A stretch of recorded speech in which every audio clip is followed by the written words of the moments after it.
I'm running away from this pain. I'm trying to find a new way where the sun's shining down on my face. Salut les héros, c'est Mad Wonder et aujourd'hui on se retrouve pour une nouvelle vidéo afin de savoir ce que veut dire le terme bien manger. Il y a quand même des règles de base qui sont universellement vraies et que je vous conseille de mettre en œuvre, c'est pourquoi je vais vous les présenter de suite. Donc tout d'abord, pour bien manger, il va falloir que vous enleviez toutes les calories inutiles. J'entends par là tout ce qui va être sucre ajouté, c'est-à-dire le sucre blanc que vous allez rajouter dans vos yaourts, dans vos cafés, dans vos gâteaux, dans n'importe quoi. Déjà ça vous pouvez oublier. Tout ce qui est sucré de base industriellement, donc tout ce qui va être les yaourts sucrés, les pâtes à tartiner sucrées, les chocolats en poudre et compagnie, les galettes et j'en passe. Ensuite tout ce qui va être mauvaise graisse, alors bien sûr je parle pas des bonnes graisses parce que ça il en faut et en certaines quantités. Donc les mauvaises graisses ça va être tout ce qui est le beurre qui va apporter seulement des acides gras saturés ou presque et donc qui va participer à la hausse du mauvais cholestérol. Je précise d'emblée que les œufs ne sont pas nos ennemis jurés à cause du jaune. Au contraire, donc si votre œuf est cuit, vous assimilerez mieux les protéines parce que votre corps va mieux les digérer. Et d'autre part, si le jaune est coulant, les protéines contenues dans le jaune seront mieux assimilées d'après certaines études qui ont été faites. Ensuite, bien manger, c'est aussi adapter ses quantités. Donc quand je parle de calories inutiles, là je parlais d'aliments inutiles, c'est-à-dire des aliments qui vont vous apporter des calories qui ne vont pas vous servir ni à produire du muscle, ni à être en forme, ni quoi que ce soit d'autre et qui vont seulement participer au stockage de gras et à des mauvaises choses comme le cholestérol ou le diabète par exemple. Non, il va falloir aussi adapter vos quantités. C'est pas parce que vous mangez bien que vous allez pouvoir vous enfiler 3 assiettes de riz comme si de rien n'était. Donc il va falloir adapter vos quantités à vos objectifs et surtout à votre métabolisme, c'est-à-dire à vous-même. Donc il va falloir apprendre à vous connaître. Alors je crois que c'est la partie la plus dure et la plus longue, et ce qui est encore plus difficile, c'est qu'au fur et à mesure des années, au fur et à mesure de la pratique, de vos changements de poids, que ce soit en prise ou en perte, votre métabolisme va se modifier et vous allez être obligé de modifier les quantités, de modifier les apports, etc. Deuxième conseil, évidemment il va falloir varier vos aliments. Alors le but c'est d'éviter les carences bien sûr.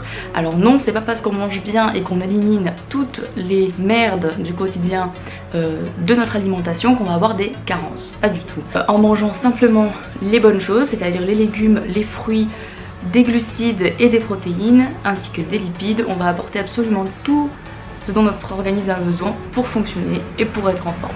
Donc, varier ses aliments, j'entends par là varier ses légumes, parce que chaque légume va avoir des propriétés différentes, des teneurs en calcium et en minéraux différentes, et donc il est important de varier ses aliments.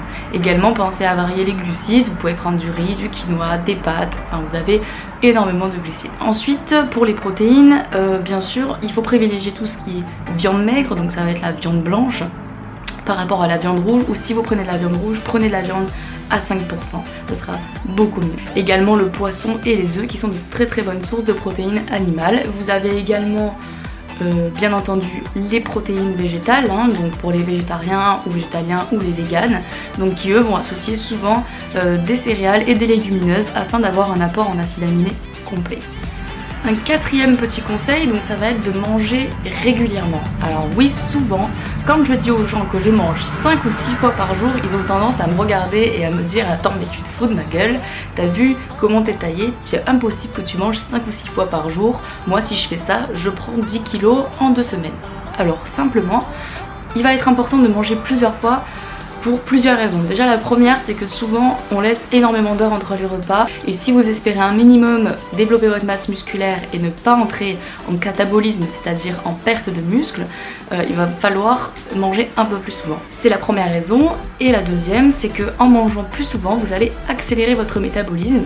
Ça va beaucoup plus fonctionner que de manger 3 fois, parce qu'en mangeant 3 fois, en fait, vous allez laisser votre corps dans un état de catabolisme, et donc dès que vous allez lui donner à manger, lui comme il était en état de survie, en manque, il va directement tout prendre et tout stocker.